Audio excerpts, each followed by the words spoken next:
അലൈക്കും വറഹ്മത്തുള്ളാഹി വബറകാത്ത്. നബിദിനാഘോഷവുമായി ബന്ധപ്പെട്ട് നമ്മുടെ സമൂഹത്തിലുള്ള തെറ്റിദ്ധാരണ നീക്കാൻ ചില കാര്യങ്ങൾ നാം വിശദീകരിക്കുകയുണ്ടായി. ദീനുമായി ബന്ധപ്പെട്ട ഏത് കാര്യം ചർച്ച ചെയ്യുമ്പോഴും പ്രാഥമികമായി അടിസ്ഥാനപരമായി നാം മനസ്സിലാക്കിയിരിക്കേണ്ട ഒരു കാര്യം, അല്ലാഹു സുബ്ഹാനഹു വ തആല അവൻ്റെ ദീൻ കൃത്യമായി പൂർത്തിയാക്കിയിട്ടുണ്ട് എന്നതാണ്. ഇത് മനസ്സിലാക്കൽ ഒരു മുസ്ലിമിന് നിർബന്ധമാണ്. ദീൻ എന്ന് പറയുന്നത് ഒരു കുട്ടിക്കളിയല്ല. ദീൻ എന്ന് പറയുന്നത് ഓരോ കാലത്തും ഓരോരുത്തർക്ക് തോന്നിയ രൂപത്തിൽ എന്തെങ്കിലും കൂട്ടിച്ചേർക്കുവാനോ എന്തെങ്കിലും ഒഴിവാക്കുവാനോ പറ്റുന്ന ഒരിടമേ അല്ല. ഇത് അള്ളാഹുവിൻ്റെ ദീനാണ്. ആ അള്ളാഹു സുബ്ഹാനഹു വ തആല അവൻ്റെ ദീൻ കൃത്യമായി പൂർത്തിയാക്കി തന്നിട്ടുണ്ട് എന്ന് വിശ്വസിക്കൽ ഒരു മുസ്ലിമിന് അനിവാര്യമായ കാര്യമാണ്. വിശുദ്ധ ഖുർആൻ സൂറത്തുൽ മാഇദയിൽ അള്ളാഹു പറയുന്നത് കാണാം, അൽയൗമ അക്മൽതു ലക്കും ദീനക്കും വ അത്മംതു അലൈക്കും നിഅമതി വറളീതു ലക്കുമുൽ ഇസ്ലാമ ദീന. ഇന്ന് നിങ്ങളുടെ ദീന് നാം നിങ്ങൾക്ക് പൂർത്തിയാക്കി തന്നിരിക്കുന്നു, അതുവഴി നമ്മുടെ അനുഗ്രഹം നിങ്ങൾക്ക് പൂർത്തിയാക്കി തന്നിരിക്കുന്നു. വറളീതു ലക്കുമുൽ ഇസ്ലാമ ദീന, ഈ ഇസ്ലാം ദീനിനെ നിങ്ങൾക്ക് തൃപ്തിപ്പെട്ട് തന്നിരിക്കുന്നു, ഇസ്ലാമിനെ മതമായി തൃപ്തിപ്പെട്ട് തന്നിരിക്കുന്നു എന്നാണ്. ഈ ആയത്ത് ഇമാം ഇബ്നു കസീർ റഹിമഹുല്ലാഹ് വിശദീകരിക്കാൻ, ഹാദിഹി അക്ബറു നിഅമില്ല, ഇത് അള്ളാഹുവിൻ്റെ വലിയ അനുഗ്രഹമാണ്. അലാ ഹാദിഹിൽ ഉമ്മ, ഈ ഉമ്മത്തിന് അള്ളാഹു ചെയ്ത വലിയ അനുഗ്രഹമാണത്. ഹൈസു അക്മല തആല ലഹും ദീനഹും, അള്ളാഹു സുബ്ഹാനഹു വ തആല അവൻ്റെ ദീൻ അവർക്ക് പൂർത്തിയാക്കി കൊടുത്തിരിക്കുന്നു എന്നത് വലിയ അനുഗ്രഹമാണ്. ഫലാ യഹ്താജൂന ഇലാ ദീനിൻ ഗൈരിഹി, വേറെ ഒരു ദീന് ഇനി അവർക്ക് ആവശ്യമില്ല. വലാ ഇലാ നബിയിൻ ഗൈരി നബിയിഹിം, വേറെ ഒരു നബിയെയും അവർക്ക് ആവശ്യമില്ല. സ്വല്ലവാത്തുല്ലാഹി വസലാമുഹു അലൈഹി. വലിഹാദാ ജഅലഹുല്ലാഹു ഖാതമൽ അംബിയ, അതുകൊണ്ടാണ് അല്ലാഹു സുബ്ഹാനഹു വ തആല നബി സല്ലല്ലാഹു അലൈഹി വസല്ലമയെ അന്ത്യപ്രവാചകനാക്കിയത്. വബഅസഹു ഇലൽ ഇൻസി വൽ ജിന്നി, ഈ മനുഷ്യരിലേക്കും ജിന്നുകളിലേക്കും അദ്ദേഹത്തെ നിയോഗിച്ചത്. ഫലാ ഹലാല ഇല്ലാ മാ അഹല്ലഹു വലാ ഹറാമ ഇല്ലാ മാ ഹറമഹു, അള്ളാഹുവിൻ്റെ റസൂൽ എന്താണോ ഹലാലാക്കിയത് അതാണ് ഹലാൽ, അള്ളാഹുവിൻ്റെ റസൂൽ എന്താണോ ഹറാമാക്കിയത് അതാണ് ഹറാം.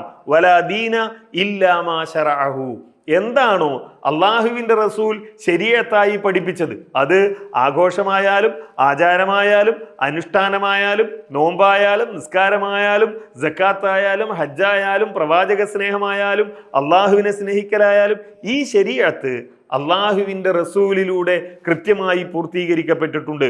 വകുല്ലു ശൈഇൻ അഖ്ബറ ബിഹി ഫഹുവ ഹഖ്ഖുൻ വസിദ്ഖുൻ ലാ കദിബ ഫീഹി വലാ ഖുൽഫ്. നബി സല്ലല്ലാഹു അലൈഹി വസല്ലമ എന്തൊക്കെയാണോ അറിയിച്ചു തന്നിരിക്കുന്നത് അത് കൃത്യമായി അംഗീകരിക്കുകയും അതാണ് ഹക്ക് എന്ന് മനസ്സിലാക്കുകയും ചെയ്യുക എന്നതാണ്. ഈ ആയത്ത് വിശദീകരിക്കുമ്പോൾ തന്നെ ഇമാം ഇബ്നു കസീർ റഹിമഹുല്ലാഹ് അലി ഇബ്നു അബീ ത്വൽഹയുടെ അഭിപ്രായം എടുത്തു കൊടുക്കുകയാണ്. അദ്ദേഹം ഇബ്നു അബ്ബാസിൽ നിന്ന് ഉദ്ധരിക്കുകയാണ്. എന്താ ഇബ്നു അബ്ബാസ് റളിയല്ലാഹു അൻഹു പറയുന്നത്? വഹുവൽ ഇസ്ലാം, ഇസ്ലാം പൂർത്തിയാക്കി എന്നാണ്. അഖ്ബറല്ലാഹു നബിയഹു വൽ മുഅ്മിനീൻ, അള്ളാഹു വിശ്വാസികളെയും നബിയെയും അറിയിക്കുകയാണ് എന്ത്? അന്നഹു അക്മല ലഹുമുൽ ഈമാൻ, ഈമാൻ കൃത്യമായി പൂർത്തിയാക്കിയിട്ടുണ്ട്.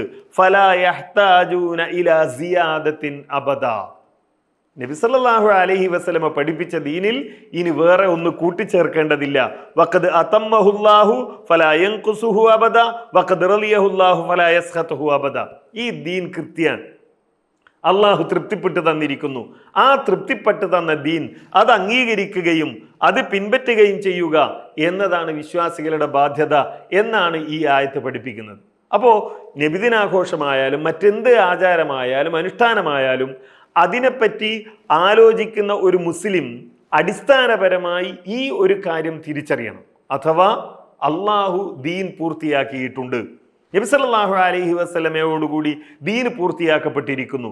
ഇനി ഇതിൽ എന്തെങ്കിലും നമ്മുടെ വകയായി കൂട്ടിച്ചേർക്കേണ്ടതുണ്ടോ? ഒരിക്കലുമില്ല. ഇതിൽ നിന്ന് എന്തെങ്കിലും ഒഴിവാക്കാൻ, അള്ളാഹുവിൻ്റെ റസൂല് പഠിപ്പിച്ച ശരീഅത്തിലുള്ള എന്തെങ്കിലും ഒഴിവാക്കാൻ നമുക്ക് അവകാശമുണ്ടോ? അതുമില്ല. ഈ ഒരു ചിന്ത, അടിസ്ഥാന പാഠം, അടിസ്ഥാന ബോധം നമ്മുടെ മനസ്സിൽ വെച്ചുകൊണ്ട് നബിദിനാഘോഷത്തെക്കുറിച്ച് നമ്മൾ ആലോചിക്കുകയാണെങ്കിൽ നമുക്ക് മനസ്സിലാകും, നബി സല്ലല്ലാഹു അലൈഹി വസല്ലമ പഠിപ്പിച്ച ശരീഅത്തിൽ നബിദിനാഘോഷം ഉണ്ടായിരുന്നില്ല. റബീഉൽ അവ്വലിന് പ്രാധാന്യം നൽകിക്കൊണ്ട്, റബീഉൽ അവ്വലിന് 12-ന് പ്രാധാന്യം നൽകിക്കൊണ്ട് എന്തെങ്കിലും ഒരു ആചാരമോ ആഘോഷമോ നബി സല്ലല്ലാഹു അലൈഹി വസല്ലം പഠിപ്പിച്ചിട്ടില്ല എന്ന് കൃത്യമായി ബോധ്യപ്പെടും. സത്യത്തോടൊപ്പം നിൽക്കാൻ ഈ ഒരു ചിന്ത, ഈ ഒരു ബോധം, ഈ ഒരു അറിവ് തീർച്ചയായും നമ്മെ സഹായിക്കും. അള്ളാഹു അനുഗ്രഹിക്കുമാറാകട്ടെ.